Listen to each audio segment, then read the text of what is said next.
Welcome to the Art of Procurement podcast. I'm Philip Ideson, a 20-year procurement practitioner, former head of procurement, advisor to procurement leaders around the world, and the founder and managing director of Art of Procurement. My team and I work with our global network of subject matter experts to help companies elevate procurement's impact, whether that's through building and implementing transformation programs, sustainably reducing external expenses, or leveraging AOP Mastermind, our learning and development platform for companies of all sizes.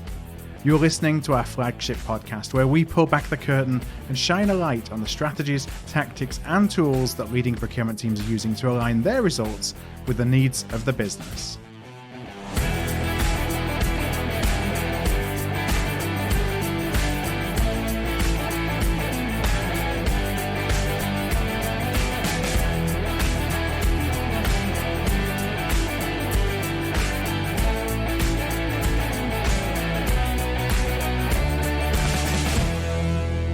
Hi there, and welcome to today's Art of Procurement podcast. And today, I'm going to share with you one of our most popular sessions from our recent Mastermind Live 2020 digital event from October of this year. So let's go straight into the session. I want to go ahead and go straight into the session and kick off today's conversation. And the topic of conversation is disruptive innovation. So how procurement has become a catalyst for enterprise transformation. And no one's really in a better position to lead disruptive change and reinvention than procurement. So to thrive in the next normal, we must be able to let go of the past and be bold and embrace intelligent risks.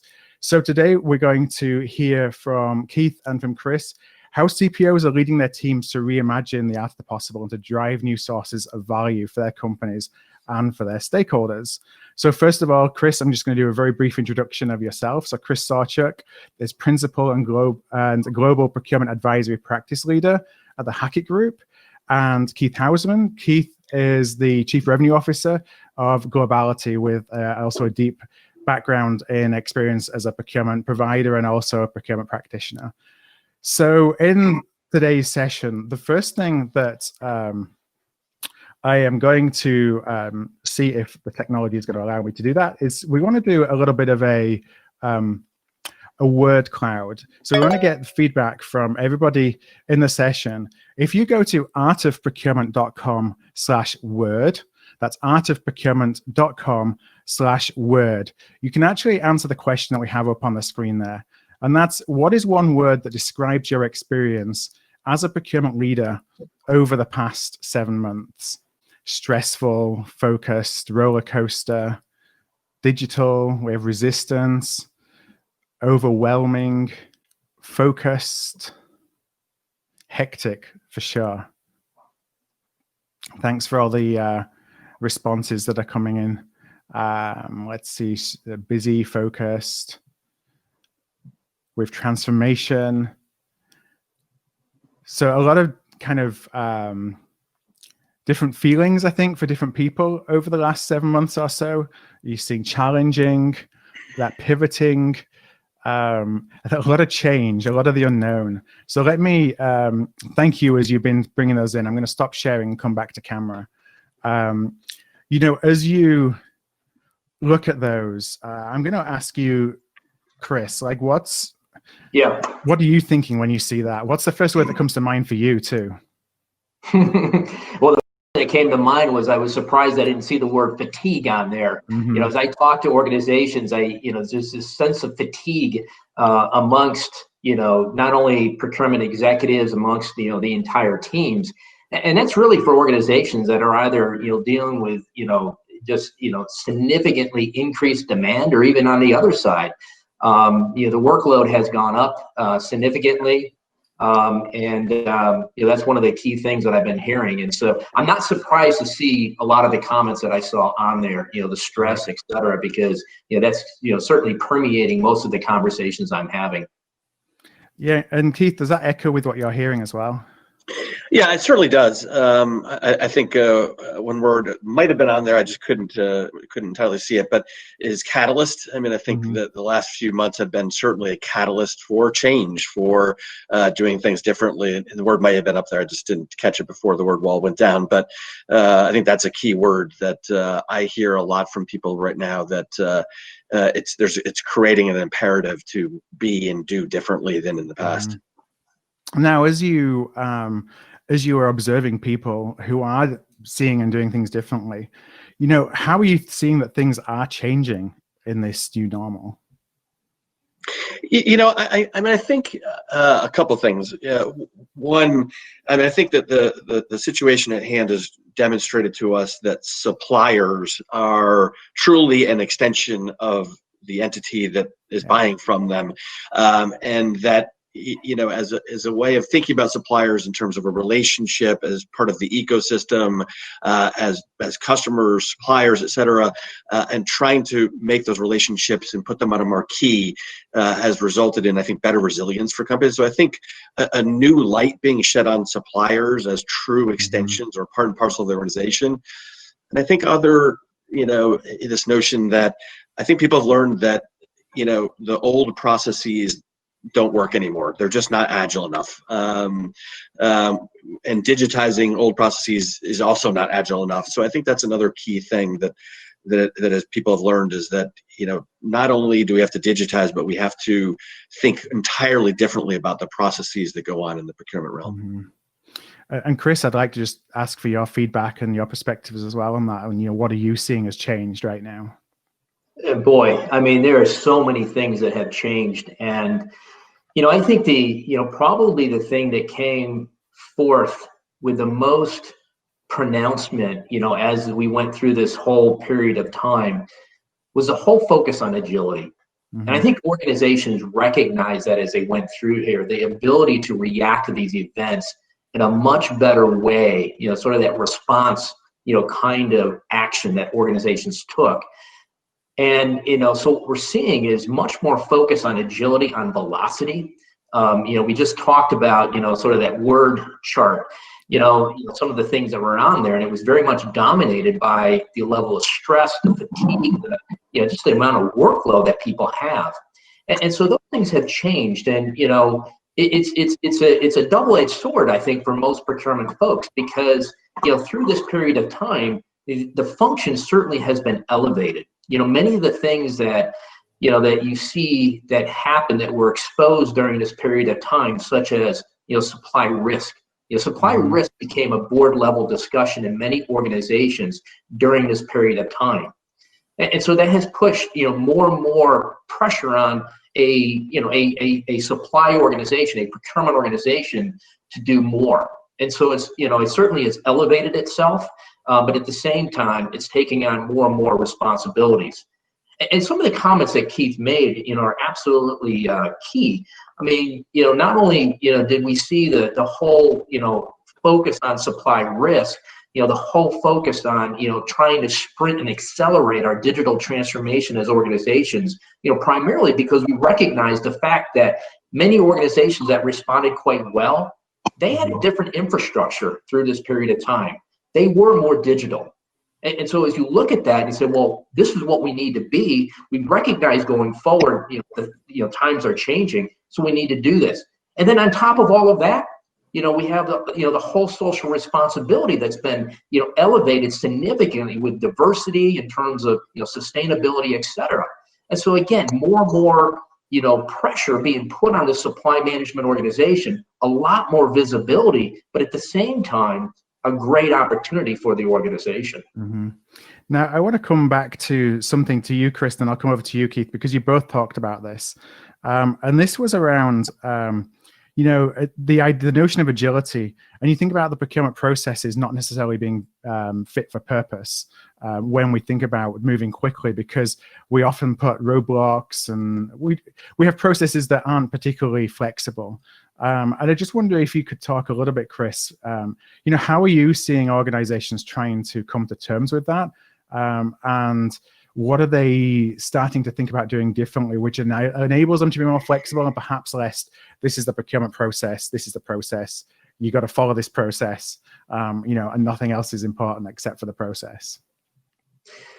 Yeah, and I think there's a couple of different things, and to your point, the COVID crisis, the whole pandemic has been a great stress test for our business models, for the processes that we put in place, and we've seen extreme examples where the processes just broke down.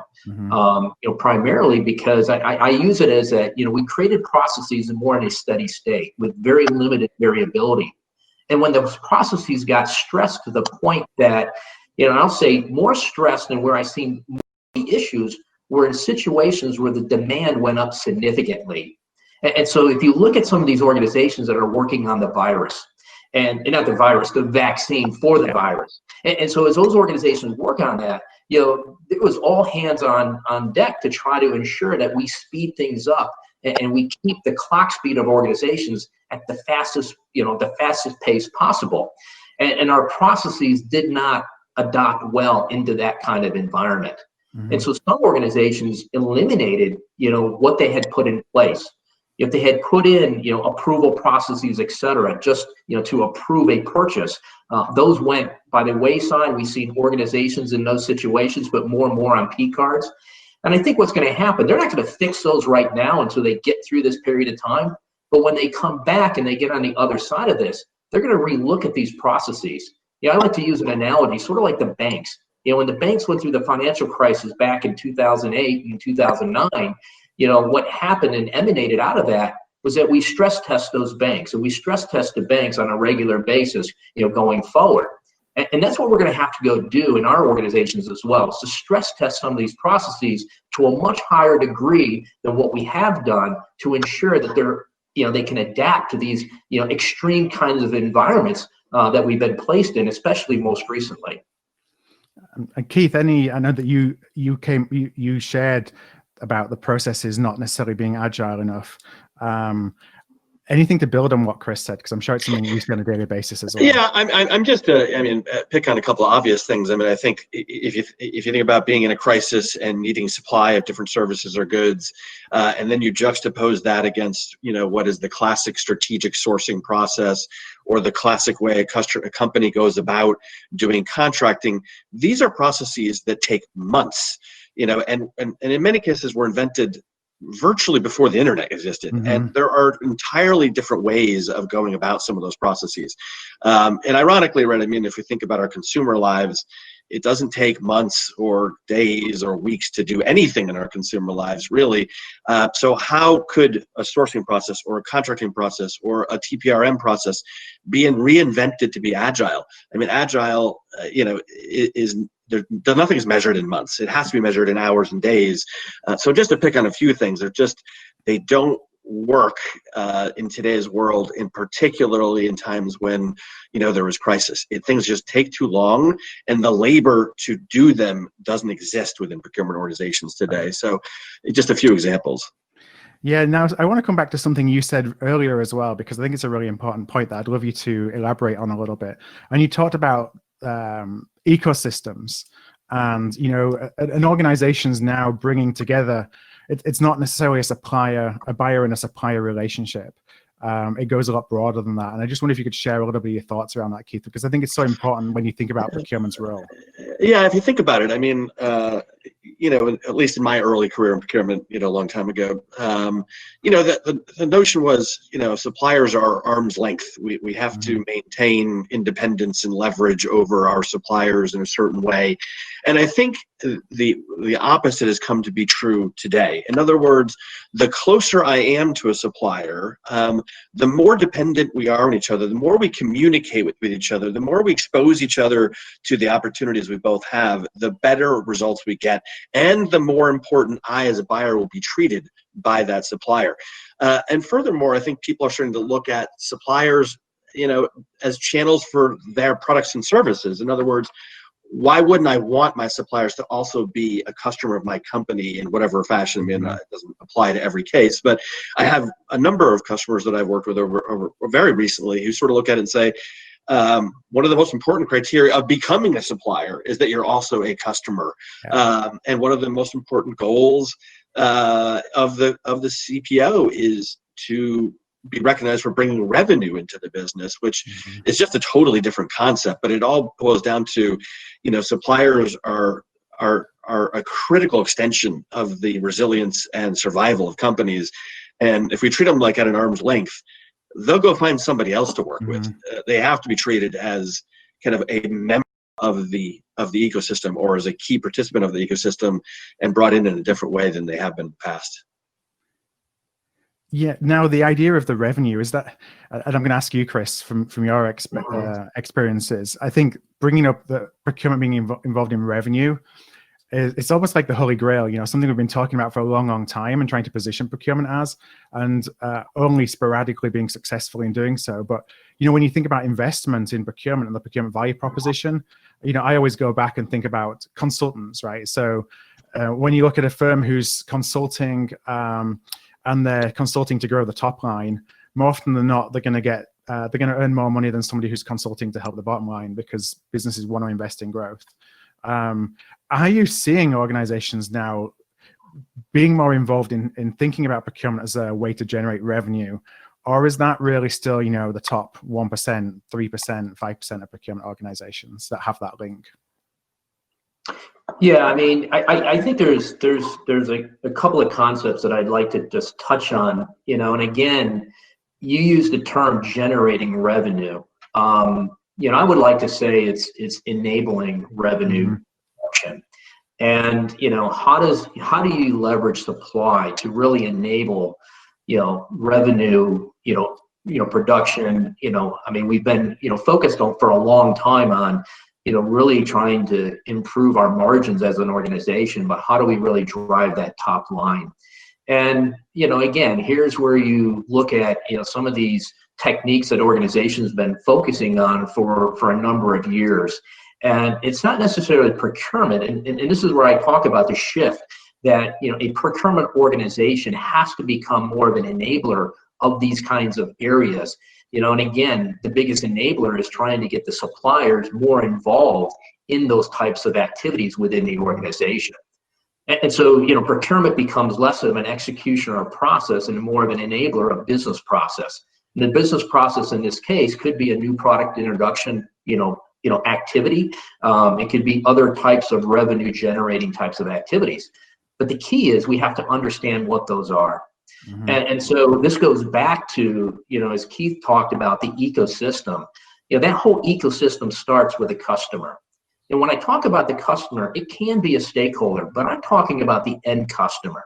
The more closeness that we have with that customer to understand what it takes to make that customer successful, the better way that we can, architect our supply base, our supply capabilities to make that happen.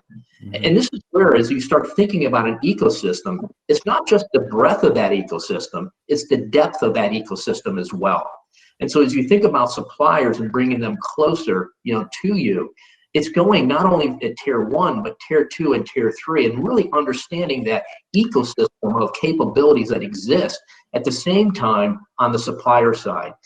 But going beyond that is really looking at and understanding that you as a key contributor in the supply capability, that your goals and your objectives as a capability within the organization continue to expand. One of the comments I made is risk has become a board level discussion. Corporate social responsibility, diversity, a board level discussion. And we play an important role in that. So when you start looking at those stakeholders, it's not just, not only the stakeholder, but the customer, but it's our employees, it's the shareholders. It's also these enabling partners. As you start looking at how do I, architect this capability, it's not going to be a capability that we all own within the four walls of procurement. We will have a lot of, capabilities that exist outside of the four walls that we have. And so part of what we got to do is have to figure out how do we architect that to meet, most importantly, and enable the success of the business and these various stakeholders. Now, there's some interesting comments coming in the chat, and I do want to encourage anybody, if you have questions as we go through this panel discussion, please do put them in there, and I will come back and refer to them as I can. But Keith, I want to ask you, Chris was just talking about risk, and we've talked a lot about risk as part of the procurement value proposition. Perhaps suggesting, and this is from Chip, suggesting that the word trust is often used perhaps it's used too much, that we're using words like trust and partnership, and that when we do that, we're still not necessarily thinking about the due diligence and the risk behind it. Maybe it's a way that we talk about partnership, we talk about trusting suppliers when we feel as though we don't necessarily have, I hate to use the term, but the old procurement thinking of leverage with them. Is there a balance of maintaining the trust and partnerships and strengthening trust and partnerships with these providers while still doing all the things that we need to do on the back end to make sure that those are trustable suppliers, if you will, that we've done our due diligence? Well, yeah, I think that there's not a suggestion on my part, or I don't think Chris's or anyone's really, that we don't do due diligence on suppliers. Now, with that said, my experience with big companies is that big companies buy from other very trustworthy big companies to a very large degree. And the question is not, whether another, multi-billion-dollar organization is trustworthy per se, or can manage and control risk, but really rather, will I give them the incentive to do the best work for me? And I came from a service provider, for 18 years before I joined Globality, and I can tell you without a doubt that the biggest driver of who would get the best service was which company was most collaborative, most partnerial, most communicative, and the least oriented around, boy, I have one over on you. That company would for sure get the worst people, the worst services, and the worst attention from the service provider. It's like anything else. So I do think it's due diligence is of course important, but the reality is, again, big companies tend to buy from other big companies who are not risky choices. The question is, will you get the best out of those suppliers by way of how you sort of treat the relationship? And I think on this revenue topic we had before, I think it's entirely reasonable to expect of a supplier that they also become a customer of your company if it's relevant, right? If it may not be relevant, but and if it's not relevant, then I think there are many other things that have to be done to create a real partnership. And a real partnership, we can define a million different ways, but it's about fairness, it's about equity, it's about not winning, because everybody wins when there's equity in a relationship. Now, I want to change gears a little bit and talk about transformation, because transformation seems to be a word that we talked about for a number of years, and I don't think it's going away. And I think that's because, well, I certainly believe in continuous improvement as opposed to a transformation and another transformation, another transformation. We're all just trying to get stronger. Now, as we look at adapting to some of the things that we've seen over the last few months, are you seeing, because I kind of have anecdotes of this, so I just love to see if it's something you're seeing as well on the ground, more and more organizations thinking of devolving some responsibilities from procurement back into their organizations. We went on this path of being centralized function. Are you seeing it starting to go backwards now? Not necessarily backwards in terms of its backward step, but reversing course. I see it. The companies always go through cycles, but I am definitely seeing a big time trend. Devolving, I think, suggests a bad word, but I think it's almost like bring the function of procurement closer to its constituents, which is there's a million different ways to do that. Physically pushing it out into the business, aligning it to the business. I'm not sure that's like an overwhelming trend right now, but I think almost every company I see right now, either devolving, but more importantly, I think finding new partnership models with the business where there are entire teams of people devoted to be the business partner to the important business stakeholders. Whereas before, I think the more dominant model was I have a category oriented organization versus today, I think more of a business partner oriented organization. So I see that virtually everywhere. Really having an advocate in procurement whose mission it is to understand what the business needs and bringing agile ways back to them from the centers of excellence in procurement to deliver transformation or whatever the key topic is, or even just sustainability or survival or resilience or whatever word you want to use. Now, Chris, I know that that's something that, from a Hackett Group perspective, you've been talking about for a number of years is organizational design changes, and perhaps a few years ago it would. It's kind of harder to drive that change. I'm wondering now, as you're having discussions, I think outside of procurement as well, if there is more of a burning platform for procurement to really have the opportunity to change the way that we operate, the way that we function, and the way that we position ourselves within the organizations. Yeah. I mean, one of the things that we've introduced more recently is really a construct of really looking at sort of that operating model of the future. And it's not a construct in terms of looking at it and saying, I'm going to adopt all of these various things, but there are concepts in there that I think organizations have to think about. And I think part of it devolves, from the whole idea of, creating a much more business customer-centric organization. And, that's easy to say. It's not always easy to do. And, so how can I design myself through the eyes of the customer in terms of what enables them most effectively? We talk about business enablement, but we also understand, and what we were saying before, is this ecosystem of stakeholders that we have now, which is great, but it does add some complexity to our business. And so as you think about this evolution of the construct of a procurement, capability, there is I would say, what you see as a CPO, leader of procurement, really evolving to more of a facilitator of capabilities. And so if you agree with the premise that we will see more of an ecosystem, so a broadening of the stakeholders, they have a stake in the success of what we do in supply, and we highlighted that. You're also going to see, sort of this broadening of the ecosystem as well. But as part of that, it all starts from that customer. So some of the things that we're seeing is that, more of a reliance on the enterprise itself. So one of the things that you've seen organizations and procurement organizations have done over time is create competency centers within their organization. COEs, for example, knowledge-based centers where we can leverage that skill across the broader organization, different than a shared services center. And so as you look at that evolving, and not everybody's there, the question then is there things and opportunities to evolve that further across the enterprise?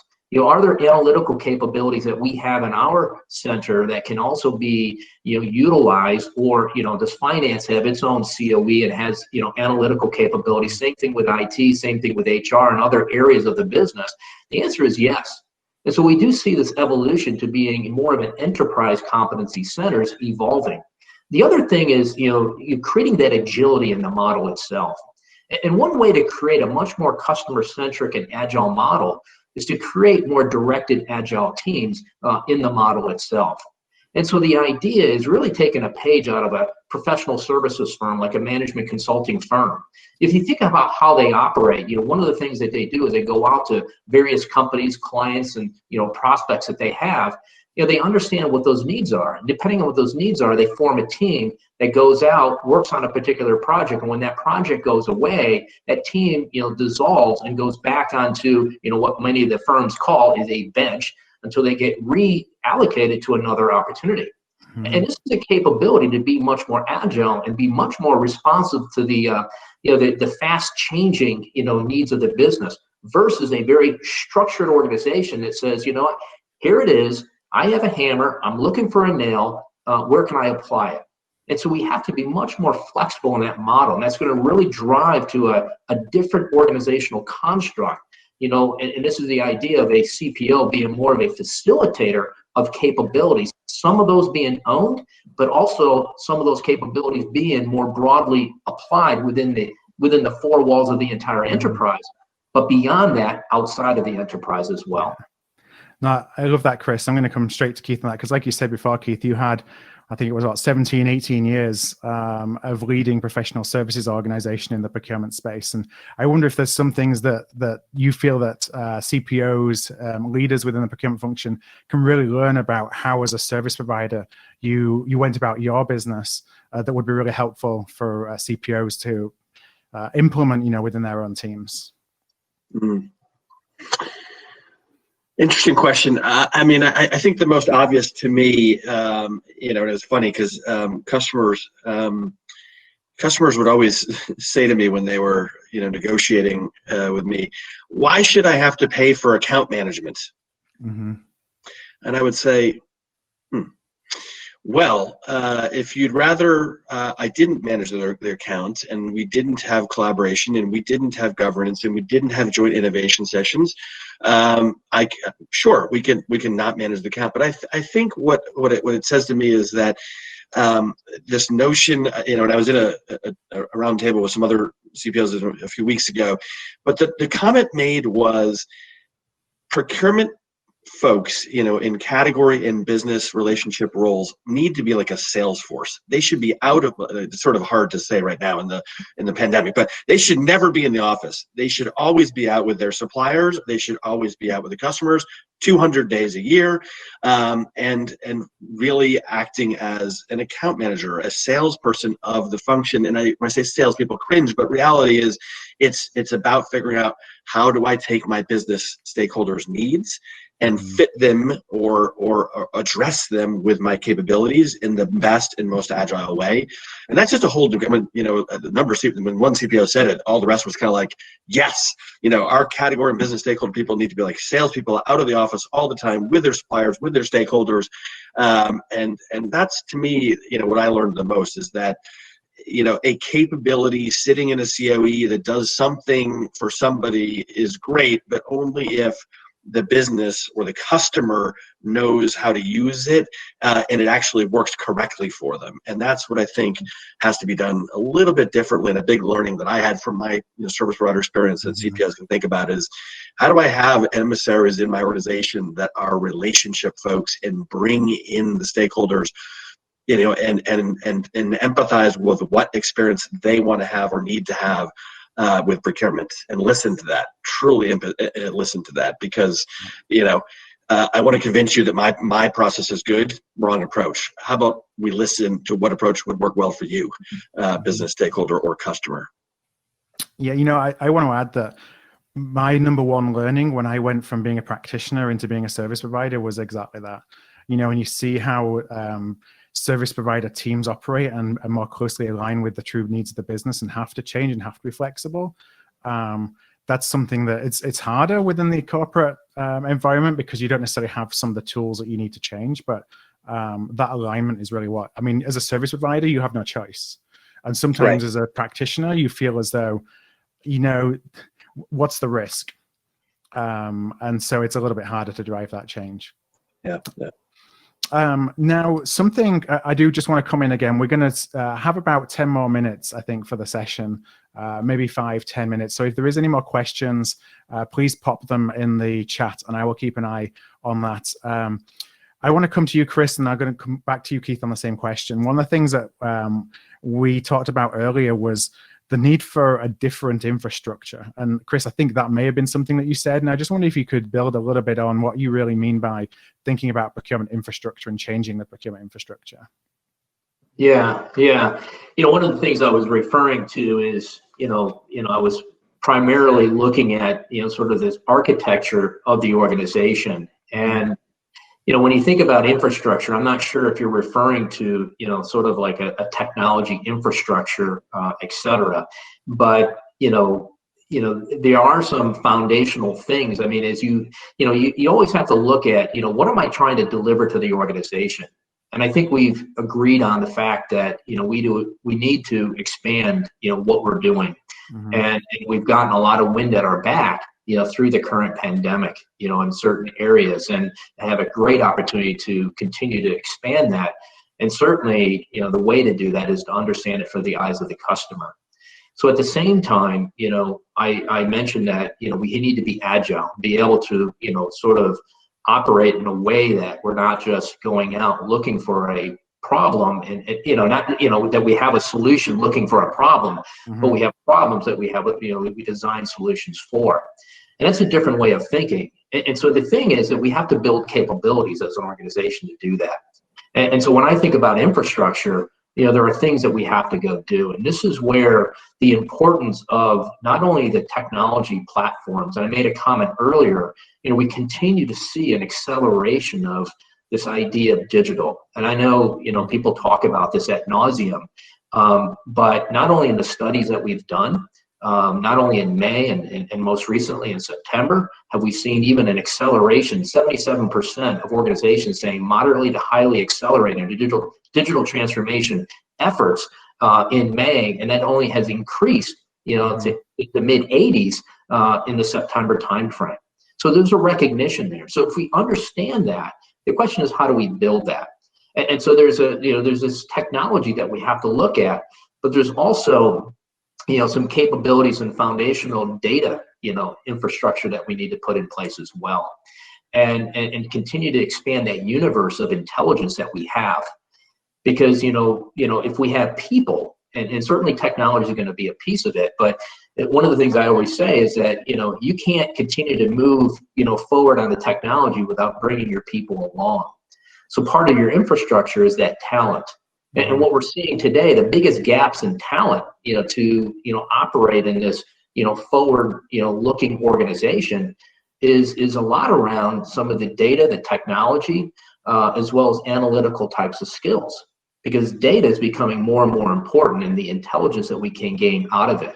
So we have to have that infrastructure to continue to grow that level of data that we have access to.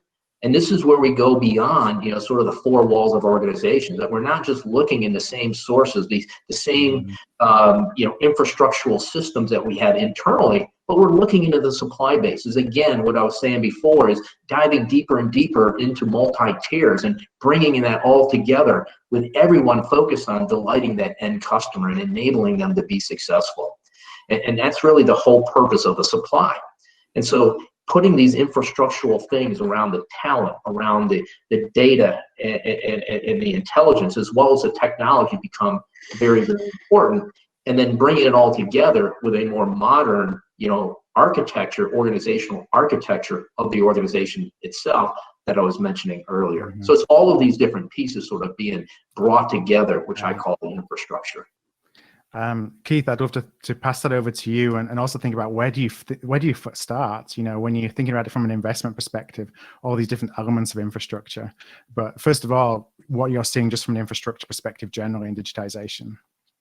Yeah, I'll keep it real quick. I mean, I think in the past, people saw the digitization or digitalization infrastructure as I implement.